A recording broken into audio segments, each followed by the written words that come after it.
Hi guys, welcome back to Chasing a Murderer, and today we got some very interesting things to talk about, maybe some things you've not heard before.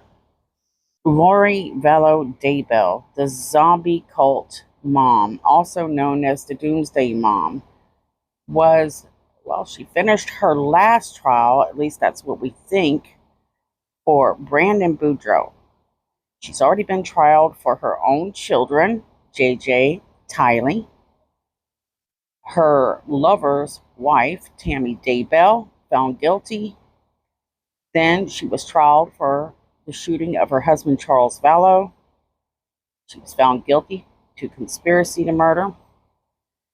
Then finally, Melani Boudreaux, who was shot at in October of 2019, and he lived to tell the story.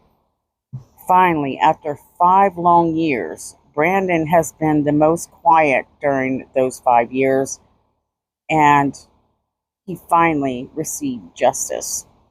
But did he? Because we were watching this court or trial and seen his ex-wife's name, Melani Pawlowski, come up multiple times. Treena Kay, the prosecuting attorney for both Charles Vallow and Melani Boudreaux, this brilliant prosecutor mentioned that perhaps there's an open case, she said there is an open case for Miss Pawlowski, which made more sense to me why she wasn't trialing Lori's case for Melani Boudreaux, pushing more of a motive. So let's talk a little bit more about this. So, Lori Vallow Daybell Ryan gave warning signs early in her life that she was a murderer. And what else? A ticking time bomb. Friends say that when Lori come to visit them in Hawaii back in February of 2019, Lori mentioned that she had paid her brother to kill Joe Ryan. I don't know. Oh, okay. But she said to me that Lori had said that she paid Alex to kill Joe. Okay. And so later when April and I were talking, I said, Angeline said this, can you believe it? And April said, she said the same thing to me. Okay. Now, I've often wondered why so many friends never come forward to talk about Lori Vallow, because she must have talked like this on a regular basis because she felt very comfortable doing it. In fact, one of the friends did admit to Lori saying crazy things. Lori would kind of say crazy things sometimes. I mean, no, nothing like that. I mean, she never said anything like that to me. Okay. But I'm just saying that's why someone could hear something like that and kind of be like, whatever, Lori. Okay. So, whoever was close with Lori during this time most likely heard an earful at least every now and then. So, this is what scares me about Melani Boudreaux. She seems to have the same traits and warning signs as her Aunt Lolo. Though her part in these group murder plots or killings may not be hands-on, she definitely, in my opinion, took part and showed her support in these horrific events. Melani Boudreaux Pawlowski is Lori Vallow's niece. If you don't know the story, check out our older videos in order to catch up. What we learned is that Melani had multiple opportunities or time to come to her senses, but chose to go with the dark events instead, even after they were caught. Melani refused to be the person of example and do the right thing. There's only one reason that you would do such a thing, and that is if you need somebody to have your back, most likely. She may be tamed down now, but what happens in the future when she falls back into that blunt targeting? When someone gets on her bad side? Melani Boudreaux Pawlowski is allegedly a person of interest in this attempted shooting of Melani Boudreaux. She has watched 4 trials go by. One for her Uncle Charles. The other is for Lori's 2 children, JJ and Tylee, which would be Melanie's niece and nephew. And as well as Tammy Daybell, who was the wife of Chad Daybell. Melanie even talked to Lori and others in this group about other people within their family being zombies, including Melanie's children. What did it mean to be a zombie? Well, you guys know. You've been following this case long enough. It meant that you were probably marked for death. Melanie had ample chances to withdraw her support for Lori. Yet, she refused to do so. Instead, she persisted on manipulating others to back Lori and her narrative. She chose silence instead of offering aid to victims and their families, seemingly hoping that the situation would just simply vanish. I also noticed that Melanie lacked concern, empathy, remorse, and was dependent on her gaslighting skills to gain support, thanks to the prosecutor Treena Kay, who had the courage to face these people. Justice was served in Gilbert, Arizona for Charles Vallow and Brandon Boudreaux. Charles Vallow again died after being ambushed and shot by Lori's brother, Alex Cox, with the help of Lori. Lori's nephew, Brandon Boudreaux, also survived an attempted attack of his life when Alex Cox and Lori shot at him. He missed his head by mere inches. So, if you've been watching, you know that Lori was found guilty in both Arizona trials, which concluded in 2025. During Brandon Boudreaux's trial, what we thought was the final trial, Treena Kay gave us a glimpse of hope. Judge, obviously that's a conglomeration of emails, so I don't know that fully covers everything too. Defendant has never raised a third-party defense. I'm not sure if she's trying to say that this was all Melani Boudreaux, but that is actually an open investigation that is still ongoing. The state has, obviously in trial, referred to her as an active member of this conspiracy. I'm not sure if she's trying to admit that or just question him if he was providing information to the police. And we heard Treena Kay mention this fact multiple times throughout trial. This made me 90% certain Treena Kay was going to proceed forward with the charges for one of the key players who we suspect took part in this attempted killing of Brandon Boudreaux. I felt this huge sense of relief. I feel like it's possible. She can avert a future catastrophe, something, we couldn't do with Lori Vallow Daybell, which we had many chances to do, but for some reason we didn't. Remember that December 19th, 20, and 21st of 2019, when JJ and Tylee's face was plastered all over the media. They were looking for missing kids.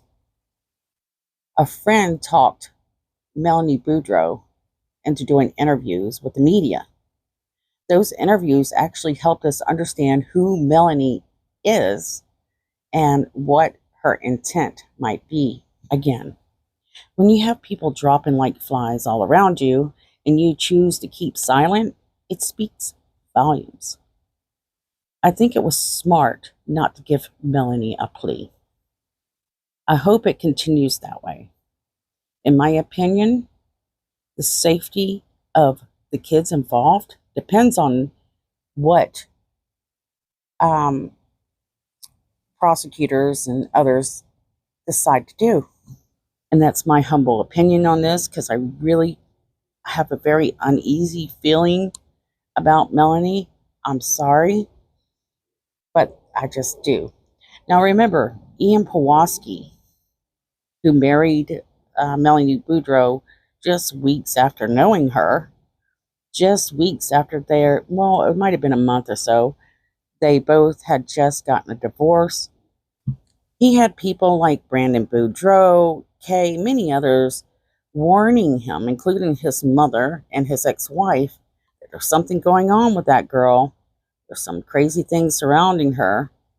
And instead of, at first, at the beginning, he was concerned. And then he recanted, blamed the police for whatever he stated earlier, and pulled away from working with police and families that were going through heck because of people like Lori, Melanie, and Zelima, and Alex Cox. Of course, Chad Daybell too. Ian Pawlowski chose that day to put his priorities in front of his own family. His mission from that day forward was to do whatever he could to keep Melanie in a place that he could have or spend his life with her. Again, I will say no one's perfect. We've all made mistakes, but this is not one of those moments, and you can really apply that, in my opinion, because the whole world was telling Ian, the media, family, everyone, what are you doing? What are you thinking? I think I can honestly say that most of us that follow this case could not figure out why Ian was so desperate. But then we heard there was a chance Melani Boudreaux might be pregnant, in which she was. So here they are being, bringing in another child into this horrific nightmare. I think that made a lot of people following this case very disappointed and thought that there was sometimes moments justice wasn't going to come. It's a cruel spectacle. Zelima, Melanie Gibb, Melani Boudreaux, enjoying their freedom. Their lives are intact. Meanwhile, others whose lives were stolen are damned to an afterlife, forever observing those responsible for covering up or helping or just giving Lori the comfort to take their lives. They'll eat their cake, vacation, have family life, while the victims' families have to go on without their loved ones. They should have to pay the price for the poor choices that they had, because they had months and months and months to do the right thing, and they didn't. Thank God Brandon had witnesses who were strangers to him that stood up for him and helped him through this. And you know what? I'm thankful too. So what did Brandon talk about after the verdict? So here we go. You're right. I prepared just a short statement that I wanted to share. Kay had something she wanted to share, and I want you guys to know that we stand united. I got it. We're still family. We always will be, regardless of the things that happened. But go ahead, Kay. Share your thought. Okay. And I'll share mine. We got it. Okay. For my brother Jerry, we got the bitch again. That's for you, Jerry. My statement is as follows. 2,078 days. I'm humbled. I can't even imagine how many hours have been spent by law enforcement and prosecutors tirelessly working to uncover the truth. The truth is that hatred, selfishness, and greed almost led to the end of my life. It was evident that Brandon Boudreaux knew this was one of the parts of his life where he would be able to close one of the most difficult chapters in his life. And for Kay, she had just closed one of those chapters on the trial before, but she was here 100% just to support Brandon and the victims. Their lives on hold to complete this process. I did not enjoy sitting and giving someone who tried to kill me the chance to question me, but I owed it to Charles, to Tylee, to JJ, and to Tammy to speak because I could.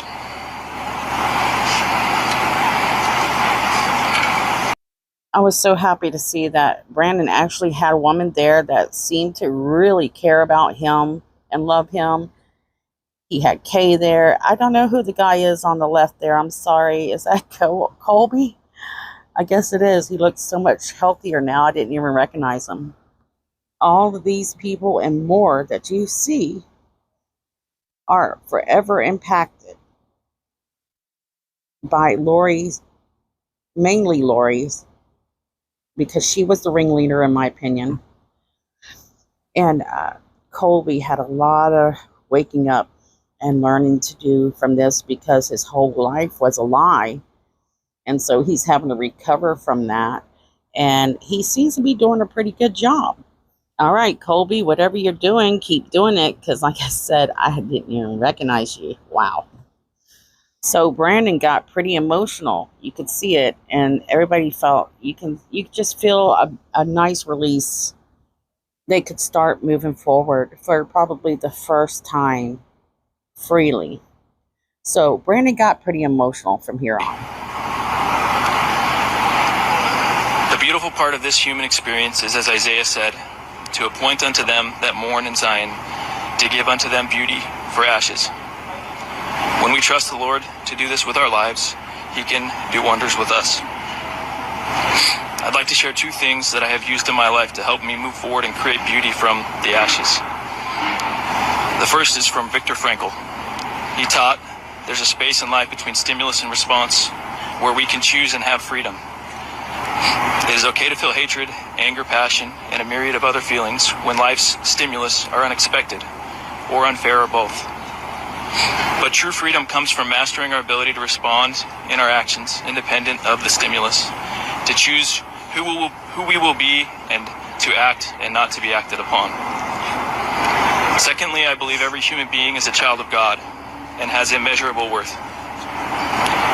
Hating a person can be like a poison to our souls. It can take away our joy and our happiness. I believe we can have enmity towards someone's actions or choices while still forgiving them for our own selves, to have more room for love and happiness and joy. Truly living this principle is a process. It takes time. But as we apply these two principles, that of choice before response, and forgiveness and love, and valuing others as oneself, I believe that it makes our society better. So from the very beginning, you know how sometimes when you follow these cases, and I'm not accusing anybody of this case doing this, but you always wonder, are people wanting to milk it for attention? And Brandon Boudreaux was one of the few that I was able to tell immediately that this wasn't the case for him, that he legitimately was very concerned about the safety of everyone that was coming in contact with Lori. He, along with Kay, they fought hard to tell people, whoever was coming into their lives, including Ian Pawlowski, Zulema, you guys are walking into a trap. You've got to listen to me. You're not in a safe place. So I really think that he's a very caring individual, Brandon is. So, those are hard to find. Then you have Melanie. He married Melani. My gosh. We don't know what Melanie was like before Lori come into the picture, but you have to wonder if Melanie had issues already. We know that she likes to play a victim and wants people to feel sorry for her, just as Lori does, and this is intentional. This is a strategy. It's gaslighting, and it's something you have to be alert and aware of. You got to remember just how cold and deceptive is probably the better word, Melani Pawlowski Boudreaux was from the very, very beginning, and still is. And she would sit in court smirking, eyeing the camera, just acting like she knew. I mean, all these people were dying. Charles Vallow, whom is part of her family. She had to know about Tylee and JJ because there's no way you couldn't. She's not stupid, is she? In fact, if you listen to people like Melanie Gibb, they all suspected that the kids were no longer alive before We even knew it. So think about Melanie Gibbs' interview back, I think it was around May 2020. It wasn't long. And she's saying, I just feel like the kids aren't here anymore. They saw Tammy Daybell get called a zombie, and then she just suddenly die. I mean, so yeah. We're looking forward to Treena Kay bringing, I hope she does it, because I think she would do an excellent job. I would love to see Melanie sitting at the defense table, and in my opinion, would make the world a safer place, especially her family. So here's a few comments that you guys shared with me about Melanie. Many of you said, what? Mel gets to walk? We sure hope not. I really think Trina's got something cooking. Bring it, Trina. Let's see it. And then our next comment says, not only justice for Brandon, but another link to justice for Tylee, JJ, and Tammy. No way she didn't know. Salima and Melanie Gibb, the fibber. If these women aren't held accountable, no worries. God will take care of these bees. Thank you, Lainey, for sharing. I appreciate it, and I do agree with that. Next comments. Kaylee. I've never understood why Melanie has not been charged for any of this mess, and I will always believe Melanie Gibb played a part in it all. Thank you, Kaylee. Yeah, you can see you have a lot of support behind that comment. Then we have Jane's Journey. If I were a betting person, I'd put money on Melanie's being indicted this week. Oh, Jane, I sure hope you're right. We're all hoping for that. In fact, I'm not going to say what I think, but anyways, I'm hoping so. We're watching. Like I said, my biggest concern is the future. I mean, you got to think back to how long Lori was doing odd things and saying odd things before finally her brother being charged with attacking Joe Ryan. So yeah, thank you for the comment.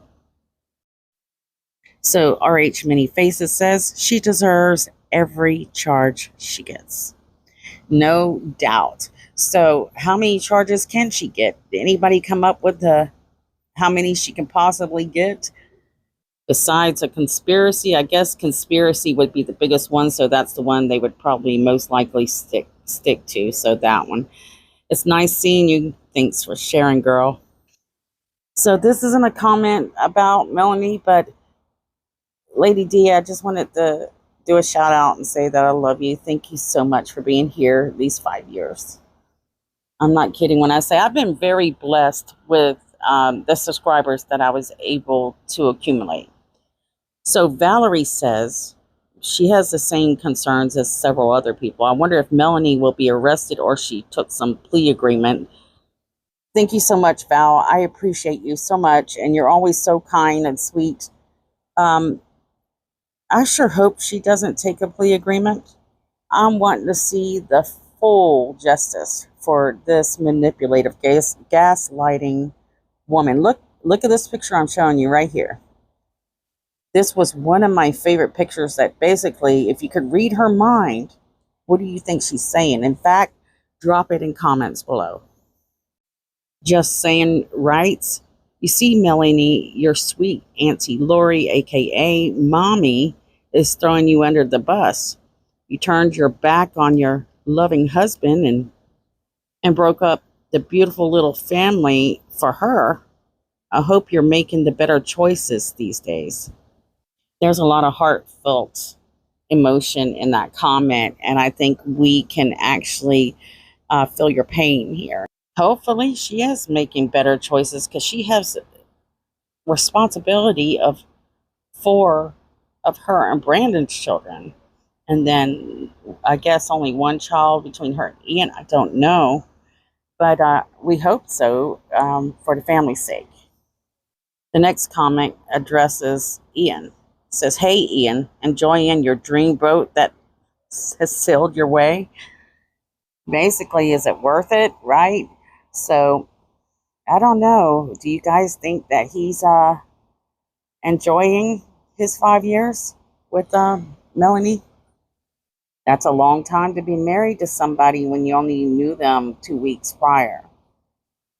You might be able to relate to this next comment. She's Deneen is actually referring to, I believe, when I asked about Melanie possibly having charges. She says, as she should be. I don't understand when they said they didn't have enough evidence against her. What more do they need, is my thoughts. Melanie is just as guilty and said nothing to absolutely no one until it was too late. Okay, thank you so much for sharing this. And, when you said until it was too late, did she say much? I don't understand it. I don't either why they waited so long, but it must have been some type of strategy. And looking forward to see what happens next for Melanie. She needs to at least pay for some of these bad choices. And so, guys, this is our opinions. This isn't the fact what we just went over with the comments. This is how we feel after following this case for so long and seeing it unfold and watching how things played out. There were times that you just really didn't know what was going to happen. And so Brandon even addressed this when he did his little press. A reporter asked him a question about Melanie, and he was, the tone in his voice seemed like, I know something, but we can't talk about it. So hopefully, the feeling I get from that helps. We don't know. Just can pray for the victims and families and support them the best you can. But one of the main reasons I started that series and so hard on this case was the narrative. The very beginning narrative scared me to death. It was just going the wrong direction, and I just felt like so many people were feeding the media false information about Lori, how she's this great person, a great mom, and then she just suddenly wasn't, because that was nowhere near the truth. To be honest, I felt like they almost got away with that, and we pushed, and, well, now we know the truth. So before we go, guys, do not forget about these girls. They have their stories that have no answers, and their families are going on 6, 7, 8, even more years. They don't know what's going on with their case. They don't know where their loved one is. So if you would kindly share that on your social media today, it'd only take a second. I want to take a minute to say thank you to everyone that's been very supportive to the channel. I love you guys so much. I'm very thankful for you guys. I certainly feel blessed. Then finally, to the families of this case, God be with you, and may you live a happy, thriving, productive, healthy life, and that you have the positive support you need on the days that's a little harder to get by. For 5 years, you've had media and phone calls and all this craziness going on, but you're about to see it die out. And sometimes that's hard because it just goes quiet and you weren't expecting it. So just know when it does, you're not forgotten. Love you guys, and I'll see you guys soon.